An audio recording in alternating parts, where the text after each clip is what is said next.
This series of fascinating lectures in nationalism, we have Professor Prabhat Patnaik. I don't need to introduce him because I think he holds some kind of a record in terms of the number of lectures he's taken within the classroom and outside the classroom in this campus over the years he's been here. If I recall right, afterwards came here, he returned from Cambridge where he gave up his job to come and teach here, reflecting the kind of commitment and excellence which characterizes a lot of people who came to teach in JNU from that point of time and created this university as it is. And therefore, I think it's appropriate, like others who came before him, that he speaks to us today.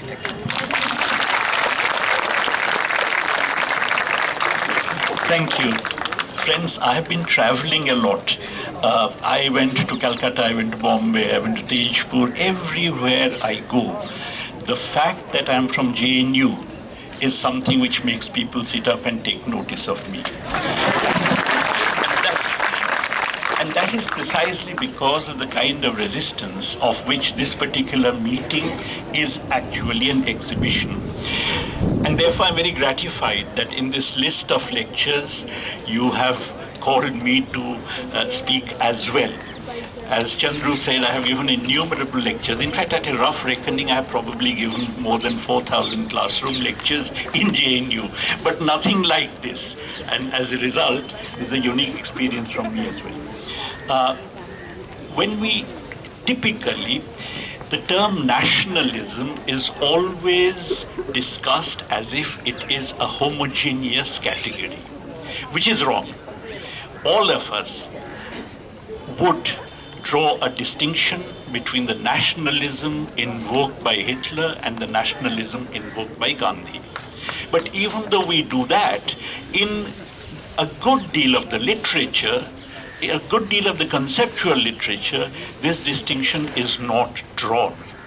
As a matter of fact, the entire trajectory of nationalism in Europe was very different from the kind of nationalism that came to prevail in the Third World in the course of the anti-colonial struggle. Europe was a place where the nation-state, nationalism, they came into vogue in the 17th century after the Westphalian treaties, which ended the 30 Years' War and the 100 Years' War. This nationalism which came into vogue in Europe had, to my mind, at least three very important characteristics. The first characteristic is that it always looked at an enemy within. The Jews everywhere, Catholics in Northern Europe, which was Protestant, Protestants in Southern Europe, which was Catholic, and therefore there was always a nationalism which picked out an enemy within. It was not an inclusive nationalism, but it was actually a nationalism that was directed against an enemy within. The second feature is that it was a nationalism which was actually imperialist from the very beginning.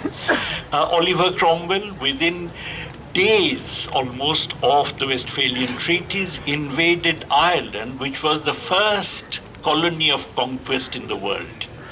And then, of course, we know that in India, elsewhere, the colonial powers who in Europe were living in peaceful coexistence of sorts at that time were engaged in struggles in Carnatic here and so on. We know that therefore there was all over the world a struggle for empire, and that was a part of that nationalism. That nationalism was associated with imperialism from its very inception. And the third feature of that nationalism, to my mind, is that it actually apotheosized the nation above the people. That it was not the people's living standards, the people's conditions of life, which were important, but something called the power, the prestige, the wealth of the nation. This was not only true of the mercantilists, who anyway believed in grabbing as much as possible to raise the nation's wealth, grabbing from other countries, that is, but it was even true of classical political economy. It was true of all the different bourgeois strands. Adam Smith's book, after all, was called an inquiry into the nature and causes of wealth of nations. Wealth of nations had to be raised, even though nowhere in the wealth of nations is there a suggestion that this increase in the wealth of nations is going to benefit the people at large, the working people. So the nation was apotheosized above the people. These features basically made European nationalism essentially an aggrandizing nationalism. In fact, countries which acquired nationhood rather late in history, Germany being the classical example, felt excluded from this universe of aggrandizement, because by that time the world had been more or less divided up between the English and the French and so on, and therefore pursued a particularly aggressive form of nationalism. And that aggressive form of nationalism at that time, when Germany became a nation, was associated in any case with financial interest, finance capital, which had become prominent within capitalism at that time. And all this was manifested, of course, in the World War, which was between rival financial oligarchies. And a well-known social democratic writer, Rudolf Hilferding, who wrote a book on finance capital, said that the ideology of finance capital is the glorification of the national idea. And this national idea, many of you would have read Erich Maria Remarque's All Quiet on the Western Front, basically is the kind of thing which was captured, and this national idea really got intensified through the war and reached its apogee under fascism, which in fact really raised it to the highest possible level. But fascism was the apogee of an aggrandizing nationalism.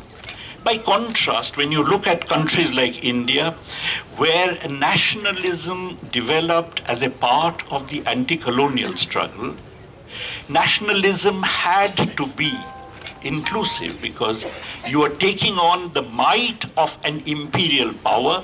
This might of the imperial power could be taken on only if the people were united, and consequently it had to be an inclusive nationalism. It tried to bring about a situation where everybody was a part of this nationalism, as opposed to, as I said, the enemy within that characterized European nationalism. Because of which, incidentally, even today in Europe, in progressive circles, in the post-Second World War period, nationalism is a dirty word associated only with the right. While that's not the case in countries like ours necessarily, because our nationalism, being a nationalism that was anti-colonial, had to be inclusive. It was inclusive as far as the people in the country are concerned. It also had an enormous sympathy for nationalisms of an anti-colonial kind which were developing in other parts of the world. It had to have solidarity with the struggles of other people against colonialism, and consequently it was a nationalism that recognized the validity, the legitimacy of other nationalisms rather than excluding them, because it was a part of a common anti-colonial struggle. The third and the most important feature of this nationalism, to my mind, is that it did not glorify the nation above the people. And to my mind, the classic quote is from Gandhi, who talked about freedom consisting in wiping away the tears from the eyes of every Indian. In other words, the idea was the people, that the nation was not above the people, nation was about the people. And therefore, these were some of the ways in which our anti-colonial nationalism was fundamentally different from the aggrandizing nationalism that developed in Europe and reached, as I said, its zenith in the period of fascism. But all this nationalism of the third world, not only India, elsewhere in the third world, had another feature which is very important, because in order to be inclusive, in order to bring in people into the anti-colonial struggle, it actually produced a kind of social contract. You look at the Freedom Charter in South Africa, you look at the Karachi Congress resolution in India, and elsewhere also, this kind of nationalism was really based on an agenda which in a sense was an agenda of inclusion, as an agenda of democracy, an agenda of egalitarianism. The Karachi Congress resolution, for instance, for the first time talked about universal adult suffrage being the basis for the formation of governments in post-independence India. It talked about many things. It talked about equality. It talked about juridical equality, equality before law. It talked about secularism in its own way, that the state will have no religion. It even talked about abolition of capital punishment, by the way. And it also talked about, abolition of capital punishment, which is very apposite at this time, because we are talking about Afzal Guru and Yaqub Memon and so on. And in 1931 Karachi Congress resolution, it was stated that free India will abolish capital punishment. And it talked about free and compulsory primary education, which we still really don't have, and so on. In many ways, it was really a charter. And that charter constituted a kind of implicit or explicit social contract on the basis of which our nationhood was formed. In other words, it was a nation which consisted of the people coming into nationhood, forming a nation state to replace the colonial state, or attempting to form a nation state to replace the colonial state. This was very different from, as I said, the aggrandizing nationalism of the European kind. Now, from the very inception, this inclusive nationalism really had a lot of internal enemies, as it were. One very obvious enemy is that if you're talking about equality, if you're talking about equality before law, if you're talking about universal adult franchise, in that case, you are really dealing an incredibly powerful blow to the millennia-old caste structure, in a situation of institutionalized inequality that had prevailed in our country for millennia.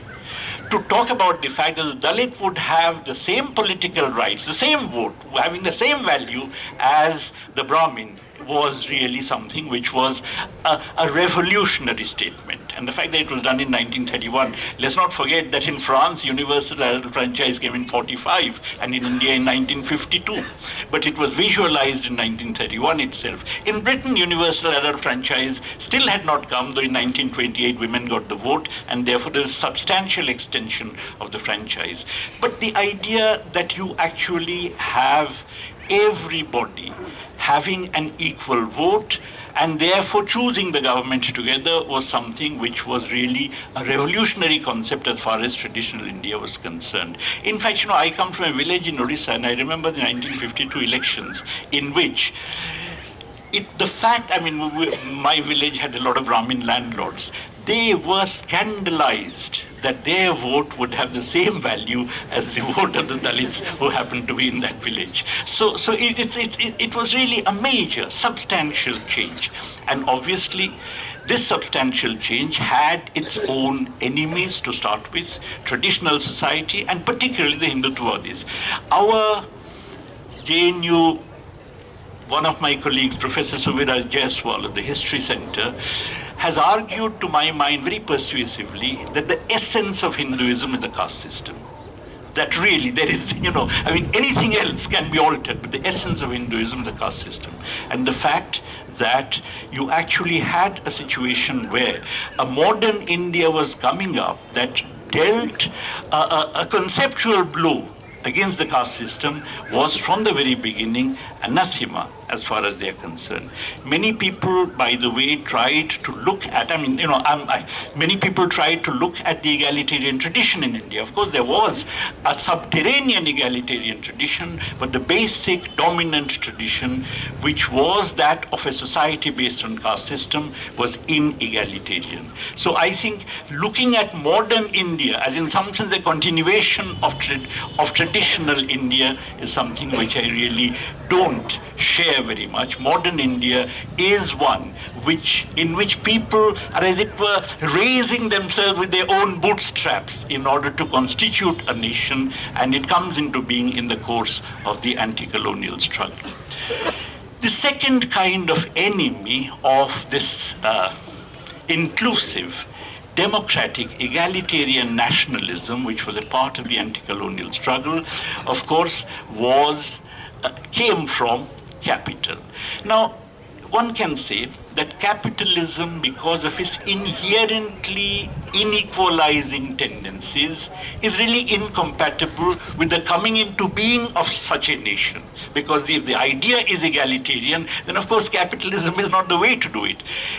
And in fact, whether you look at Gandhi, whether you look at Ambedkar, whether you look at Nehru, they all believed that somehow capitalism is not the solution to India's problem. Each of them had a different idea about what the solution was in terms of the economic regime. But all of them were united on this because they could see that capitalism, which is basically inequalizing tendencies, was really not the answer to the kind of modern India based on a new social contract that was coming into being. For a while, as we know, what we tried to develop in the Nehruvian era was a controlled capitalism, a regulated capitalism, in which the idea was even though capitalists are there, they would be so hamstrung, they would be so tied up because of controls and regulations and so on, that really they cannot do much damage, that in some sense we do away with the inequalizing tendencies of capitalism. But of course, with that was not true to start with, and with neoliberalism, even those controls have all gone, and now, as we know, in these few years, inequalities have risen dramatically, and you have the formation of a new corporate financial oligarchy, which is much more aligned to the advanced countries, which is much more aligned to global finance than having anything to do with the Indian economy seen as an integrated unit. Our corporate groups go and buy companies elsewhere. They go and take over companies elsewhere, just as imperialist companies try and take over companies here. So you have a situation where you have the new corporate financial oligarchy obviously emerging as a major opponent of that inclusive concept of nationalism, because that inclusive concept of nationalism is fundamentally in opposition to all that neoliberalism stands for. Consequently, these two, namely on the one hand, those who are Hindutvavadis, who are defenders of the caste system, whether they admit it or not, I mean, no matter what stances they adopt, fundamentally, they are defenders of the caste system on the one side, and of course, the modern corporate financial oligarchy on the other. They come together, and they come together to do a trick. They come together to oppose inclusive nationalism, and they do so through a trick. And that trick consists in the fact that they substitute an aggrandizing nationalism for the democratic, egalitarian, inclusive nationalism. And that is what I mean by saying it's very important to draw distinctions. You know, this is happening every day. Yesterday, I saw in the papers that Mr. Jaitley has accused Rahul Gandhi, saying, what is this? Your grandfather, or great-grandfather Jawaharlal Nehru, he talked of nationalism. Rajiv Gandhi talked of nationalism. Indira Gandhi talked of nationalism, but you are hobnobbing with the anti-nationals. You see, the nationalism that Nehru talked about and the nationalism in terms of which those that Rahul Gandhi is hobnobbing with are considered anti-national is not the same term.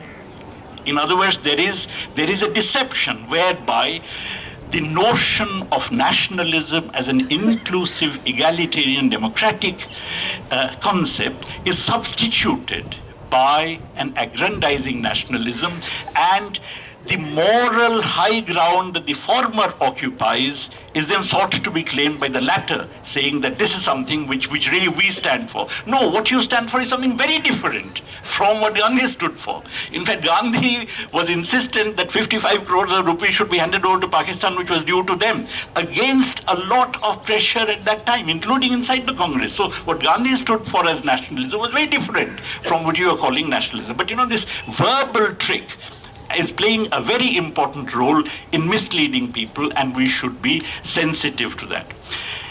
The second thing which I want to draw your attention to, two more points, then I'm through.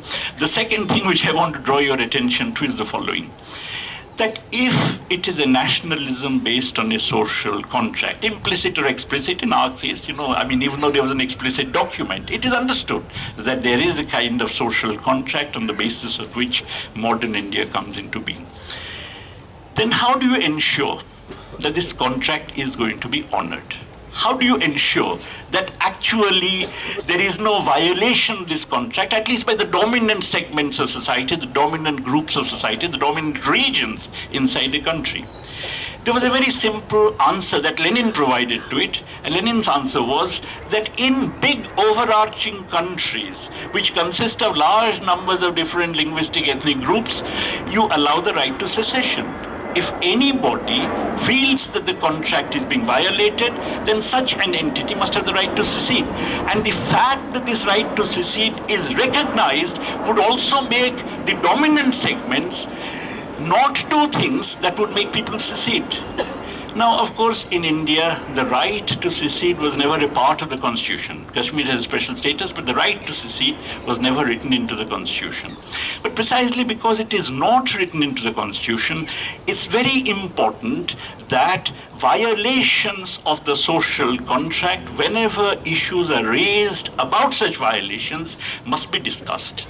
In other words, there must be an openness through which people can raise issues about the violation of the social contract upon which the modern Indian nation is based.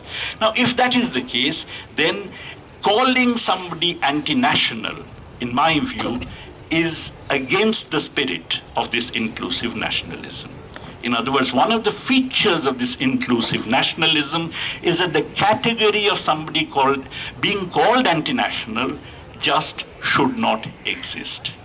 Now, this is not, okay, I know that this is not just a conceptual fact. As a matter of fact, there have been, in the past, a great degree of tolerance. There were transgressions. I believe Sheikh Muhammad Abdullah's arrest and so on was a transgression. But the point is that nonetheless, there was a degree of tolerance. For instance, for a very long time, the CPIM, the biggest communist party in the country, actually had in its program recognition of the right to secession. They changed it much later in the 70s, and on the grounds that this might be used by imperialism, not on the grounds that it's anti-national. When Jyoti Basu became Deputy Chief Minister of West Bengal in 67 and 69, the party he belonged to actually recognized the right to secession. And nobody said they were anti-national. Nobody said you can't become Deputy Chief Minister of West Bengal because your party is anti-national. So the fact that in the course of a people becoming a nation on the basis of a social contract, which is, as I said, egalitarian, democratic, and so on, many people would raise voices that the social contract is being violated is something which is to be accepted, which is to be recognized, which is to be tolerated. And typically, the ideal in India was to tolerate all this. The fact that we're not doing so today is because, as I said, we have moved away from one notion of nationalism to another notion of nationalism. From the inclusive anti-colonial notion of nationalism to an alternative aggrandizing notion of nationalism. This aggrandizing notion of nationalism, to my mind, is the ideology of the corporate communal alliance which currently rules the country. And in fact, it's a very useful ideology because once you say national in this aggrandizing sense, and anybody who does not subscribe to your view becomes anti-national, it's a process of destruction of thought. Because, any thinking must be associated with raising questions. And when you raise questions, there'll be multiplicity of answers. And consequently, in any society at any given time, there would always be people holding all kinds of different views. If those views are suppressed on the grounds of their being anti-national, then you are ipso facto destroying thought, ipso facto suppressing thinking. And if you do that, then effectively you're putting pebbles into people's minds. And once you do that, then you can say that national, well, okay, observing Karwa Chauth is national and not doing so is anti-national. Eating beef is anti-national, and so on. So that, then you can shift the discourse in a way where national then gets identified with the practices of the Hindu religion. Now, this destruction of thought is really of a very serious kind, and what is more, it is not surprising that the most excellent institutions of the country, whether it's the Pune Film Institute, whether it is the Fine Arts Department of MS University, Baroda, whether it is JNU, of course, whether it's Hyderabad Central University, whether it's Jadavpur University, which is really an excellent university, you find that these are all the places where the attack is taking place. There's another feature about these places I want to draw your attention to. They're all publicly funded institutions. You don't find opposition arising in private universities, private institutions. I'm not blaming those students, but because they already have got commoditized. In other words, the process of destruction of thought is something which has already got institutionalized there.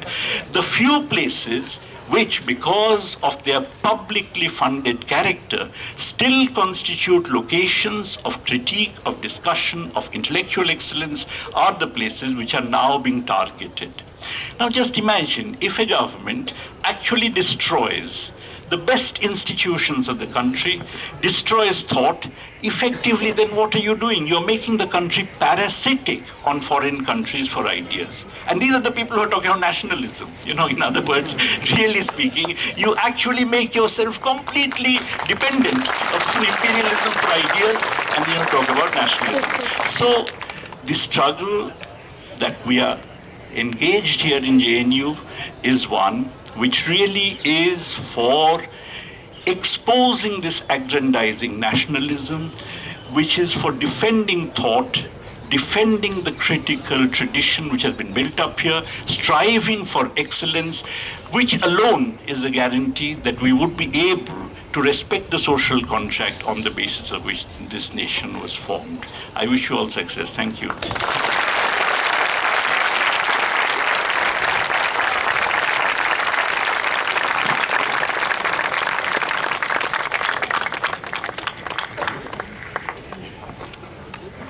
Thank you so much, sir. I think we can take few questions from the audience. So those who have questions, they can raise their hand. So please be in brief. King Suk, then.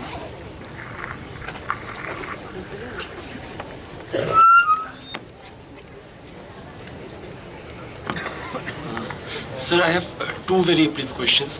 Firstly, you talked about how capitalism is an inherent contradiction to the kind of democracy we envisaged.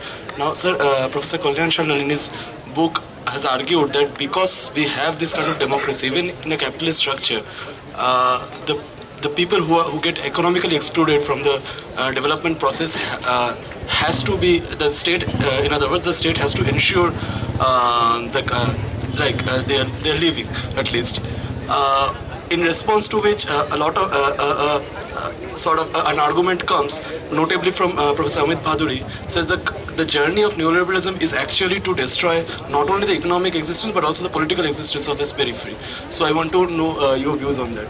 And secondly, sort of linking question, you talked about even in the first generations of nation states how finance capital was a driving force. So I just want to know in a little brief manner that what exact links between this nationalism and finance capital have in study.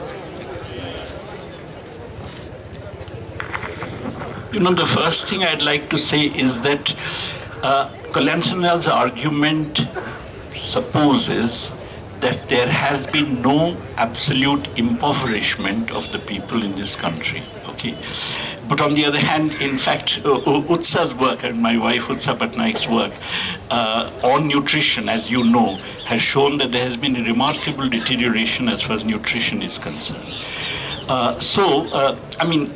Many people then argue that this nutritional deprivation is because of choice.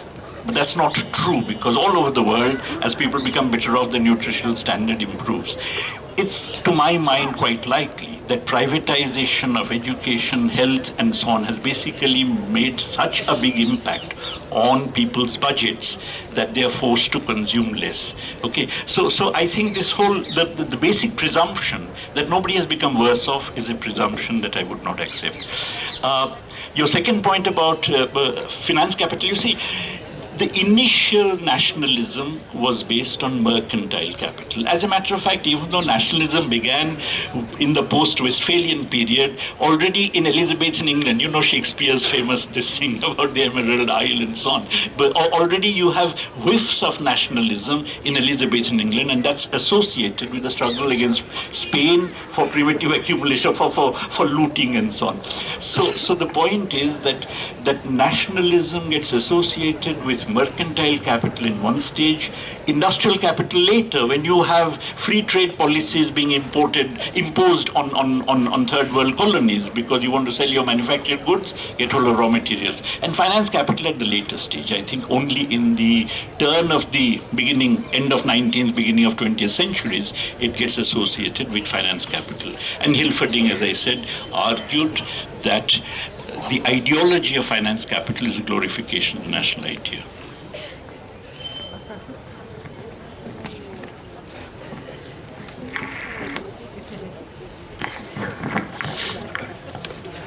Thank you, sir. Excellent lecture. My question is related to 1931. You said Congress giving voting right to all, and the French, French 1945. And just you told in your village the Brahmanas just in the France voting right concept in first French Revolution, and in 18th century the French government gave voting right to men, to all. Just I am saying to this at that time British rule, the British rule in the rule of law and the political rights, they are ready to give to all in political rights. So and before 2 decades, the Periyar's and Dr. Ambedkar movement in the second roundtable conference, Dr. Ambedkar got double voting and separate electoral from the British. So Congress just did not so that he is anti-Dalit. So the Congress party recognized that the voting right to all. I want your comment.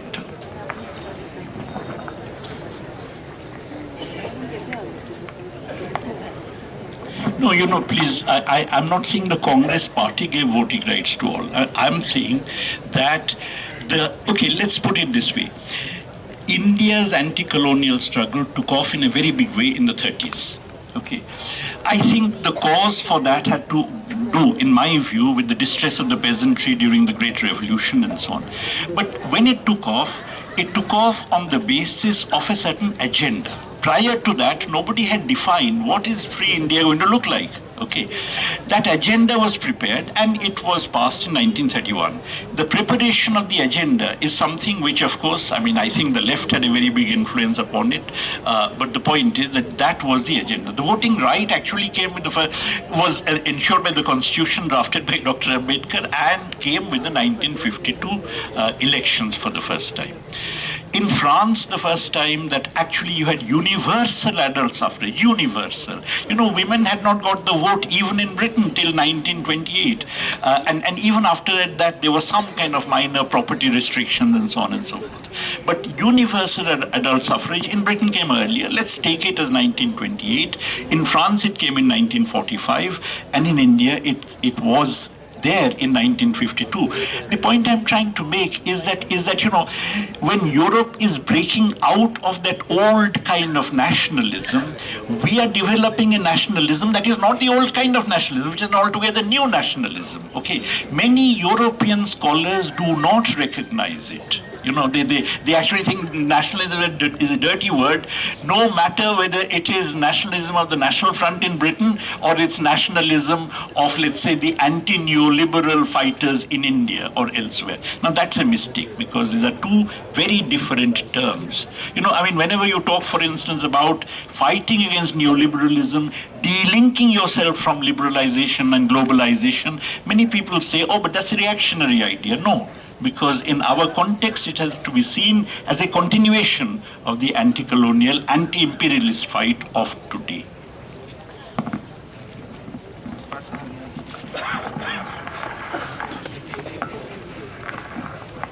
Hello, sir. Sir, I will just quote, sir, in the Perry Anderson, his book Indian Ideology, he says that Indian scholars, like to hold to a certain idea of India, which is inclusive and diversity, massivity and democracy. And he says perhaps that's not true. He accuses the Indian nationalism of being a certain kind of Hindu nationalism, which had no respect for untouchables, which had huge massacres of Muslims, and he talks about partition, and while in the formation of nationhood and even after the forming of nation, the kind of atrocious laws which were passed. And he says there has been a silence, and even if you look at the basis of Indian nationalism, there is a certain tendency built into it. So I want your comments on that. Secondly, sir, after the neoliberalism, you see there is a certain kind of nationalistic tendency, which is cultural nationalism, which one sees in Japan, Singapore, and even in Indonesia, where a certain kind of progress, which you call aggrandizement of a certain sense, is also happening in third world countries. It's common, the pattern is common. So how do you respond to that? I'm glad you raised this question, because you see the inclusive nationalism of the third world. You just see, there was a time you had, let's say, Sukarno, you had Nkrumah, you had in India, you had elsewhere. The world was dotted by great figures of the anti-colonial struggle. And the world was dotted also by people who are trying to develop their economies in a way that is relatively autonomous from imperialism. Okay. Why is it that all of them collapsed? Okay, let's just look at some of these countries. You talk about Iraq. Iraq had the largest communist party in the Arab world. That was decimated by a coup by Saddam Hussein, which was supported by the CIA. Iran actually had, under Mossadegh, supported by the left, nationalized oil. And they had a coup which installed the Shah by the CIA itself, and then that entire tradition got decimated. Okay, you look at Sudan, the largest communist party in Africa. Okay, the CIA staged a coup in which Majoub, who was the General Secretary of the Communist Party, was assassinated, and Nimieri was placed there. All over the world, the attempt to roll back this inclusive nationalism has actually been done by the US imperialism. When, because of this, that inclusive nationalism, the progressive tradition dies out, and in its place you have Islamic fundamentalism of various kinds, which they themselves had supported. As a means of destroying the inclusive nationalism, they are aghast. Because like Frankenstein's monster, it comes to haunt them. So the point is that I agree with you that in the third world now, you have all kinds of aggrandizing nationalisms coming up. But a great deal of the Islamic nationalism that's coming up is also anti-imperialist. So you have very peculiar mixtures coming up. But on the other, many of these, even IS, or Taliban, many of them were actually supported and created by US imperialism. Many of them have turned against it. But the unique feature of the Indian Hindu variety of aggrandizing nationalism is that it's pro-imperialist. There's absolutely no programmatic opposition. Even I was taken aback by that, because when neoliberalism happened, Swadeshi Jagran Manch, and I thought maybe there would be some element of opposition to the neoliberal agenda arising from the Hindutva forces. Zero. They were tiny, but look at them in power, whether Vajpayee was there or current government. So the point is that Hindutva forces have never been anti-imperialist. Okay, which is not true of some of the Islamic forces, even when they were supported and propped up by US imperialism. But as I say, what we see in the third world today is a mosaic pattern into which US imperialism has put in a great deal of inputs. I'm not saying they planned this mosaic pattern, but it has emerged because of their interventions. I believe personally that if these Hindutva forces get their sway, if their sway continues, if it is the case that we actually have this kind of an aggrandizing nationalism coming up, and a destruction of the inclusive nationalism, you'll have a social disintegration of the country. It's not just bad morally. I think then India would join the ranks of the failed states. Okay. Finally, the question on Perry Anderson. I began by saying that a lot of people don't distinguish between these two nationalisms. And that lot of people is not only the Indian right, but also the European left. Okay.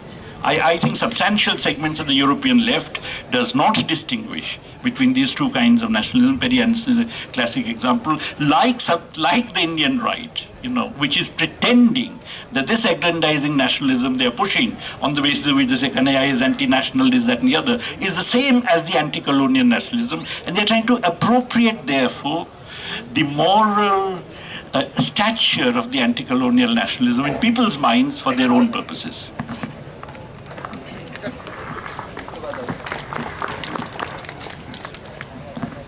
Good evening, sir. As always, it has been quite enlightening, and thank you very much for this wonderful lecture.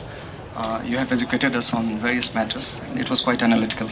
Now, coming to the question is that how do you shed some light on your view on right to secede when we operate in the very concept of nation state, and when there are ample evidences, the governing forces across the world?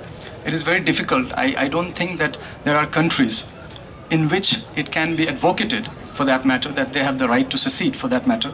We have our own inherent contradictions because of the very pluralistic nature of the Indian society. We have bear the brunt, historically, have been enslaved by people, have been governed by others and all that. Now, I don't want to take any, I don't have any political positions and all that. There are too many things to touch upon right here on this stage, basically. But since you haven't talked about those, one of the hypocrisy that I see, to be very honest, addressing all this meeting, sorry for the intervention. Second thing is that when JNU meeting was, held few days back, the first meeting as a press conference, I was right here for 2.5 hours. There was no mention, unconditional demands were put. I mean, just to bring the neutrality in our discussion and not coming up with hypocrisy. For 2.5 years, not even once, what led to precipitation of all these things was not even mentioned for once. I mean, I'm very much proud that all the forces, we are basically, portraying to things that are very much important nationally, that we are standing up to whatever occurrences are all across, India, and we are being the force. I'm quite, happy for various things, but I fail to understand the rationality when it comes to, Kashmiri, so I don't want to get into that, to be very honest. But basically, all of us know historical tracings of Kashmir and all that, but then why don't we talk of the rights of those people who live beyond that? And I mean, I want to talk of POK. That too, if you think of Kashmir is, to me, to my understanding, I must be bold enough and confess the fact that this is not only a political, issue. It has something to do with, religion also. We have bear the brunt of, religious division, perhaps the only nation which was, so I don't want to get into all this, but there are much deeper implications and issues that are to be touched upon, I personally feel. And we, being the student community, the whole nation look up to us. I think that our nature, wherever politics come, the reasoning, and because of biasness, it gets altered. But I think we need more introspection on that thing. Thank you very much. So the first thing. And for that matter, if Manu Smith is right there, I do advocate pretty much in favor. Wait for a moment. I mean, this is after 1 month. I'm taking your 5 to 10 minutes, and this is for ourselves. This is including me also. Just a second, my dear brother. If it is for Manu Smriti, I think it is for Vedas too. It is for question I asked once. This is question I asked once, shedding some light on right to secede about this thing. Then the second thing is that, just a point of intervention, that it should be equally advocated unequivocally for Vedas, for Quran, wherever, because of the passage of time, something becomes irrelevant. That should be burnt, that should be thrown out. That is what.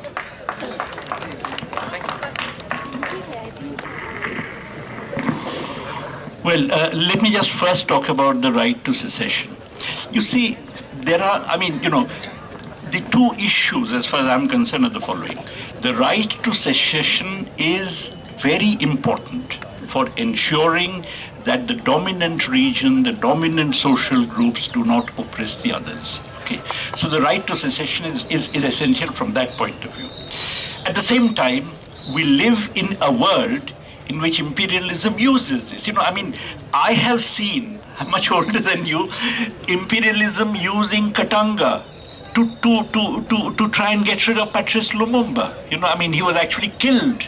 He was an outstanding national leader of Congo who was killed because imperialism, and particularly a company called Union Miniere, actually used Katanga, made Katanga attempt to secede, and in the process they tried to split up Congo. So in a world with imperialism, and similarly in Nigeria, there was this civil war for a very long time in Nigeria and Biafra. So everywhere you actually find that the dominant metropolitan powers intervene to break up third world countries' national unity. Okay, so these two have to be weighed against each other. Okay, there may be certain circumstances, therefore, where the right to secede may have to be curbed. Okay, so I'm simply pointing out the pros and cons of the right to secede. We can discuss this, but fundamentally I said, my point is the other one, namely that since in India the constitution doesn't give us the right to secede, it's very important that at the very least we don't hold those who are raising their voices for the minorities or for the smaller groups as being anti-national, because that's a minimum guarantee that at least those voices are heard.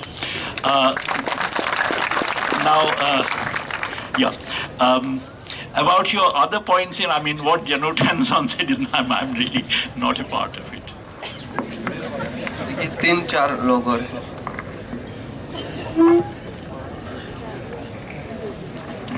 You spoke of a singular, inclusive nationalism, but if you look at the documents of the communist movement, the history of the communist movement in India, when the Simon Commission came, they gave a memorandum that India is a multinational country and it has 16 different nationalities.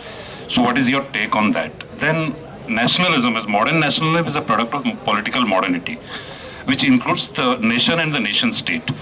Now, the Marxist theory of state says that state is also a class organ. So, how do you explain the class component of nationalism? Then you also spoke about many types of nationalism, including cultural nationalism. So, what can be a Marxist theory of nationalism?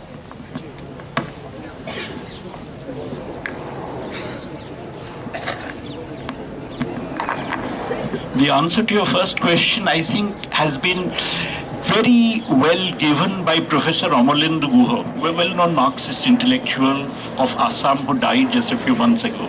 He said that in India, you have two different kind of nationalism. You have, I come from Odisha. I have an Odia nationalism associated with the nationality. That is the Odia nationality. There's a literature, there's a language. You feel in some sense proud. I personally don't, but that's a separate matter. And then there is an overarching Indian nationalism. He actually called it the big and the small nationalisms. His argument was that in countries like ours, matters are very delicate because any overemphasis on the little nationalism to the exclusion of the big one, or an overemphasis on the big nationalism to the exclusion of the little one, can actually damage the entire federal polity. In fact, he gave examples. AGP is an example of one kind. Those days, Assam movement, ASU movement was an example of one kind, and Indira Gandhi's centralizing tendencies were an example of the other kind. And each of them can actually damage. So you need a very, very delicate balancing of the two kinds of nationalism. Communist movement, so the fact of recognizing India as being a multinational state, in fact, on Amalindu Guha's description, you can call it a multinational nation state. Because it's a nation within which there are various nationalities. But I would say it's a nation in the making. And precisely because it's a nation in the making, violations of the social contract that constitute the basis of this nation can have a very disastrous implication. As far as the communist movement's general position on the nationalism, nation and so on is concerned, I mean, I think they, for instance, argued that Pakistan had the right to form a separate state, but they did so on the basis of an understanding that the Muslims in India constituted a nation, which was a wrong understanding in my view.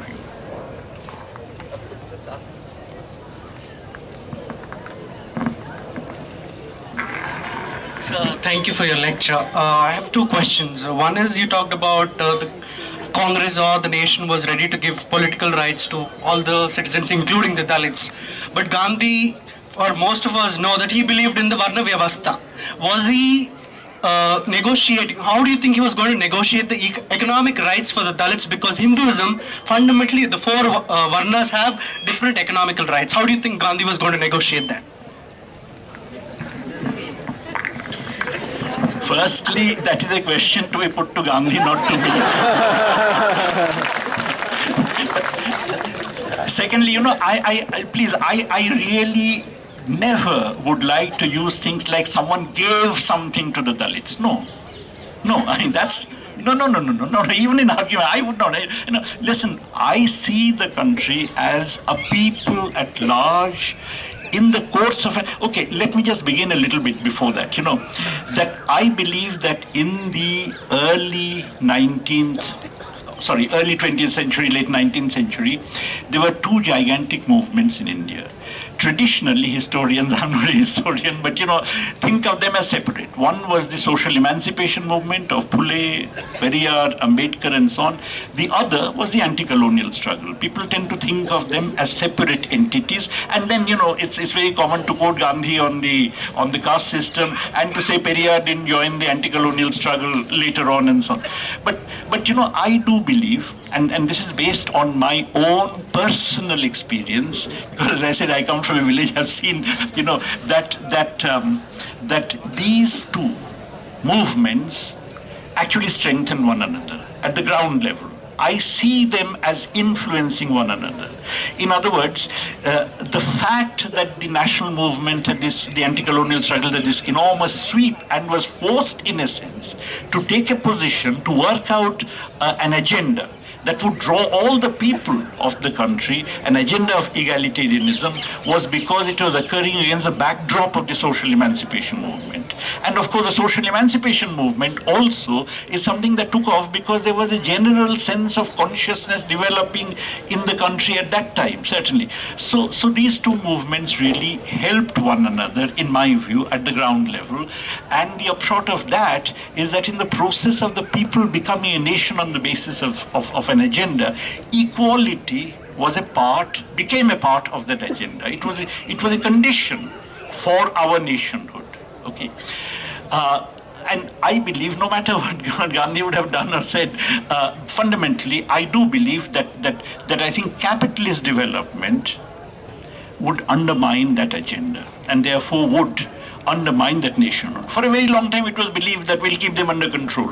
Okay, but already by 1960, Nehru sets up the Mahalanobis committee to look at the inequalities in wealth and income, because already there is a view that these inequalities are increasing. Okay, and of course, with neoliberalism, we know these inequalities have increased dramatically. Okay, when they have increased dramatically, now the corporate financial oligarchy makes use of communal forces to actually set up an alternative concept of nationalism. And that, to my mind, is what this business of aggrandizing nationalism on the basis of which Kanhaiya or Umar are called anti-national, that is really a shift in the definition of nationalism.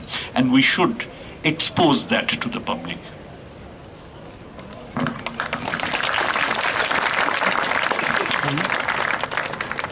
Sorry, I have another question. That's all. I've observed that for a lot of female students, family, the parents continue to be worried that their daughters have an opinion on nationalism and on this whole issue. But the reality could be that these parents do not really associate themselves ideologically with the left or the right. They vote because they see direct benefits from voting for a particular party. So they see, Make in India and everything else that's happening as something that will further their household as maybe the smallest unit of the nation, and that also lends them to continue to sentimentally identify with things like Bharat Mata and the general paternalistic attitude of the state toward people. So I was just hoping you could explicate a little on the links between the unit of the household as something that is a gendered sort of space, and I missed yesterday's lecture, which was on gender in the nation. But yeah, so the nation, nationalism, and the household as a unit. No, I mean, I'm not really very competent to talk about it, but I do think basically that,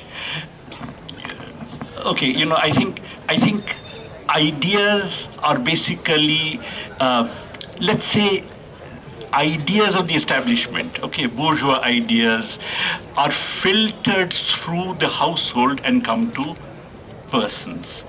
I think Jean-Paul Sartre had a theory which actually was based on this, that fundamentally reaction comes through religion, and that religion also is one which is inculcated through the family values and so on and so forth. Touch somebody's feet because he's old, etc. I think yeah, I mean, those are the ways in which the fact that you must not think for yourself is drilled into people from the very beginning. I think the family is a very reactionary unit. I mean, it's a fact. I think, and obviously gender inequalities are really pushed through the family.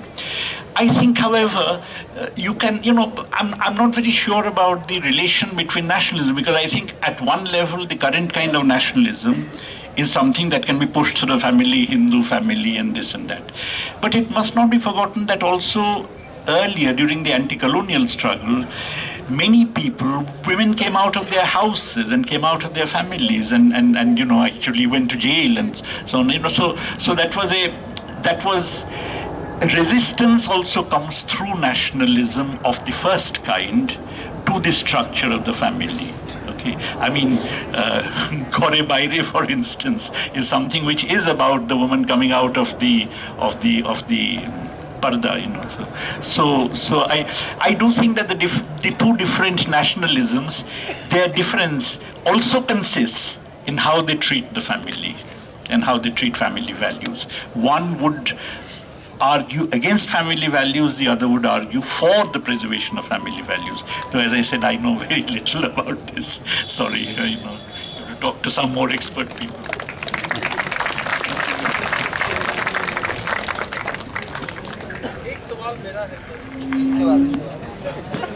दो तीन सवाल ही लें, क्योंकि बहुत सारे हम लोग पता है सवाल है, लेकिन उसके बाद भी हम लोग पूछ सकते हैं.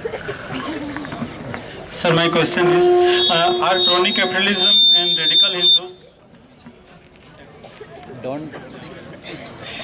Are crony capitalism and radical Hindus are correlated or the same? And are they helping each other, and how they are helping each other?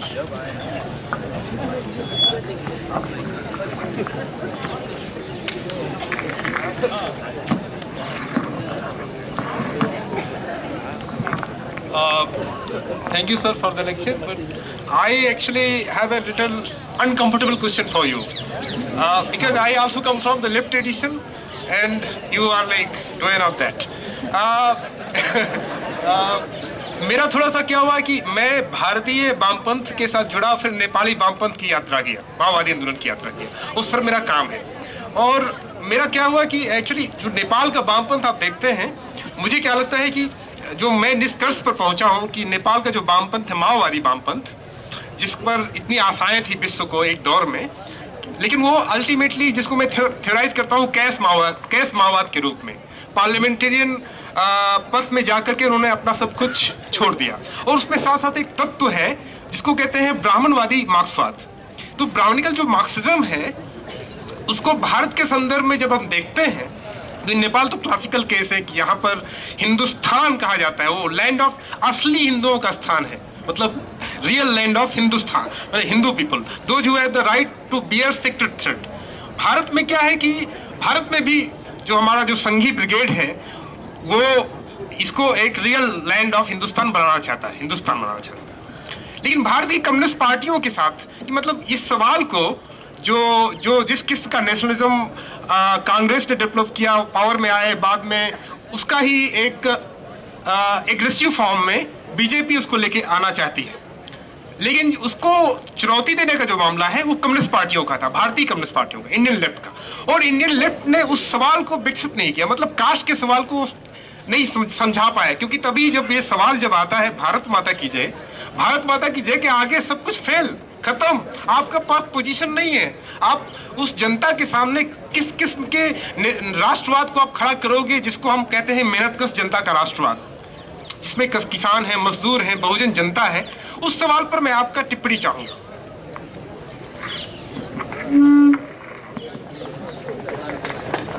Okay, पहली बात तो ये है कि देखिए, I don't distinguish between capitalism and crony capitalism. All capitalism is crony capitalism.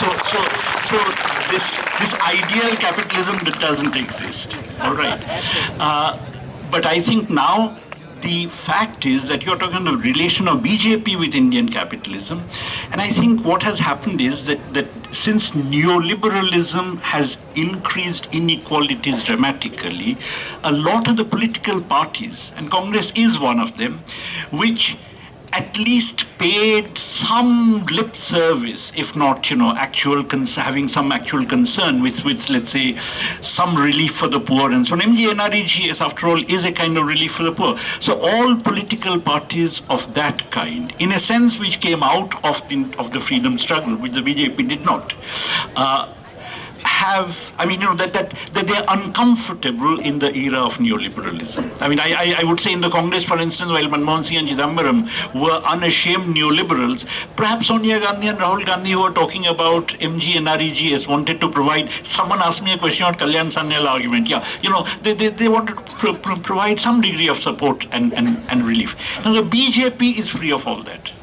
They never came out of the national struggle. They have never talked about a redistributive agenda. Recently, in the first time in this budget, Jaitley talked about pro-poor, pro-farmer, on the basis of which in Calcutta, the Ananda Bajar group is actually saying Modi has become a leftist. But as Professor Chandrasekhar has shown with great detail and looking at figures and so on, all that is hogwash. The fact that they feel the need to project an image of that kind is interesting, but they have actually done nothing. Okay, so I think that way the corporate financial oligarchy finds it more comfortable to align with these people, also because of the fact that in a period of crisis, it becomes easier to divert attention into Hindutva, all this anti-national and all that kind of stuff. About the Indian communists, well, let's be very clear about one thing. Communism is not something which is on the decline only in India. It's in decline all over the world, okay? In France, 75,000 communists were executed in the Second World War. It had an incredible prestige when it came out of the war. But where is the French Communist Party now? The Italian Communist Party, which was another incredible, Antonio Gramsci's party, it is completely decimated, divided. So communism is something which is on decline all over the world. I think it's on the decline in my view, because it was based on the assumption of an imminent revolution. General crisis of capitalism revolution is coming, but on the other hand, I think capitalism managed to restructure itself in a way which actually now makes traditional communist parties, is difficult for them to cope with the new situation. Collapse of the Soviet Union has actually hurt communist parties everywhere, because everything said and done. When I was in JNU, no matter what you say, there was a country in which something different was happening. If that country collapses, and if China goes in a direction where you need PhD thesis to establish whether it's capitalist or communist, in that case, obviously the appeal of communism is much less. And you're right on this question, its inability to,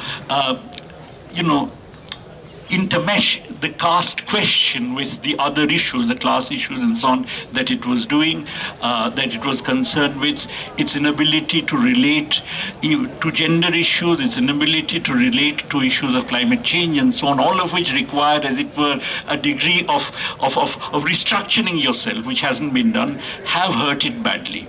But on the other hand, I mean, I think one of the good things I find is that at this moment, I mean, frankly, I think there is an upsurge among the youth and students. The very fact that you have all over the country the best institutions. I mean, you know, Yadavpur University is the best institution in Calcutta, in JNU, Hyderabad, and so on, is symptomatic of. I mean, look, I remember May 68 when I was a student, you know, there was an enormous upsurge among students and so on in a radical direction, not necessarily in the orthodox communist direction, but in a general direction of thinking, of left, of progressive ideas, of revolutionary ideas.